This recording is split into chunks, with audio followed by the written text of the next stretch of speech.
I think it's time to do a little review of a few things that I've shown you guys on this channel over the last few months probably. So let's get right into this. I'm Kim with Happy Crocheters. Thank you so much for being here. If you're returning, welcome back. If you're new, welcome to our channel. So I have gotten a few new things. I have shown some Temu yarn that I've gotten. I've shown some Susan Bates twist and lock hooks, and I didn't show, but I'm going to show you the pattern that I used for my Temu yarn. So let's jump right into it. I have a little bit left of my Temu yarn. So this is the brand that I got, was the Fairyland long distance cake ball. So I got two different skeins of this. So they had different color variations, which you're going to see in a moment when I show you what I made. And the yarn is very soft. I will link the video where I did the first unboxing review of this yarn. I didn't really do a review. It's just my first thoughts. And remember, everything that I say in this video are just the opinions of me. They are in no means your opinions necessarily. You try it if you like it. If any of this intrigues you, these are just my opinions. So I just want to throw that out there. I do love the color variation in this, and I love how my project turned out.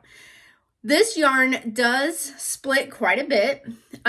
If you can see, it's kind of fuzzy, so it's got a little bit of that fuzz on it. So ripping it out is actually not as bad as I thought it was going to be. So when I did make a mistake, it was pretty easy to frog it a little bit. But there are times that like one of the strands will kind of pop out, and yeah, I had to fix a few spots because I didn't want that in my project. There are a few spots that did still make it into my project. So what I made was a market tote. So this is, the top part is this skein here. So I used that when I ran out of the other one.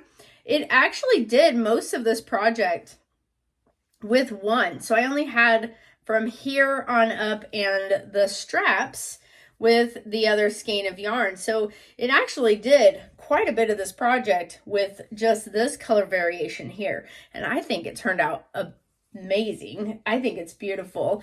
I love the color change. I love how it just goes right into the next one. It's not abrupt color changes. It fades very nicely from one color to the next. And it made this bag so soft. It's so soft, but I believe it's going to be pretty sturdy to be putting stuff in, carrying it. I'm going to show you guys the pattern here in a minute. I love this tote and I cannot wait to use it. I did make the straps, or double strap. They just go through the holes that were made, the little spots, openings here for the straps, and so it's going to be very sturdy, and I'm so excited to use this. So next I'm going to show you the pattern. We might as well go a little backwards here. So I did get this pattern off of Premier's website. This is a free pattern, so if you like the tote bag, if you like the design they show here, this is awesome. I'm not affiliated with Premier at all. I do like to find some of their free patterns, and this was one of them. The pattern is very easy to follow. It's for an easy beginner to do, and it's only got two pretty much repeats on the bag part. So these are the only two that are different, and then these are just double crochet rows in between where you do your clusters.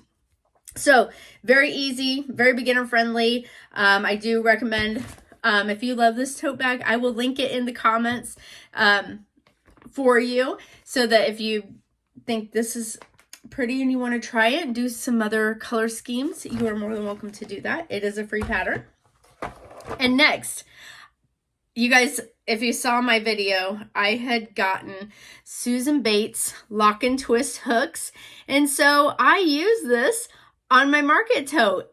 And I can tell you, just from my opinion of Susan Bates, I have always used, ever since I learned to crochet when I was like 13 years old, so it's been a hot minute since I've been crocheting, but I've always used tapered hooks. And so we all, I'm sure, that have been doing this for a long time know the tapered hooks. They have no gripper on them. They're just they're just this aluminum metal hooks all the way down. There's no ergonomics to them.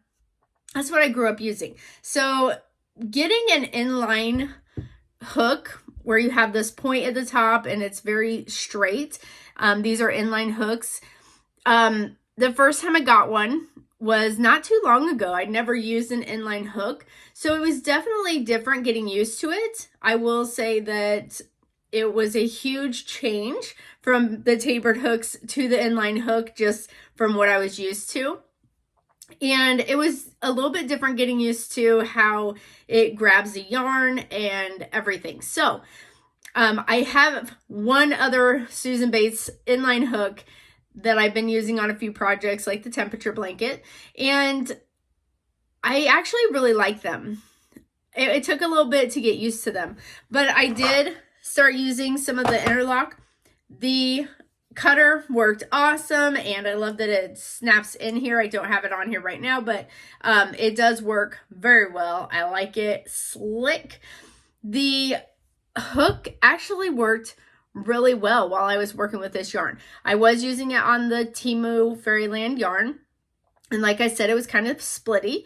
So but I don't think that it had to do with the hook. I think it was just a yarn thing. But these actually held up very well. It's very sturdy. I didn't have any issues with the hook coming out. I had no issues with any of that. It slid across the hook smooth like butter. It was so nice. So I actually highly recommend these hooks. If you can get a good price on them, I highly recommend them myself. I think they're going to be really nice for travel. They're really easy to change out the hooks, and they made my work look amazing. So I really like them. So that is my opinion on these, and I will be using these for future projects because I really do enjoy this inline hook as well, especially with smaller stitches and trying to get in them. Sometimes the tapered hook, I'm like trying to like really push it in there. So this makes it nice to really get into those stitches. So that's what I have. Have any of you tried the the twist and lock Susan Bates? What do you think of Susan Bates hooks? Do you guys like the inline? Do you like the tapered? And if you've tried the Temu yarn, let me know what you guys think. Have you used some other Temu yarns that you've actually enjoyed, or maybe you didn't like them? Share them in the comments. I'd love to hear what you guys have to say. Well, I hope you guys have a fabulous day. And don't forget to hook that subscribe button and that like button for us. And we'll see you guys on our next video. Bye, guys.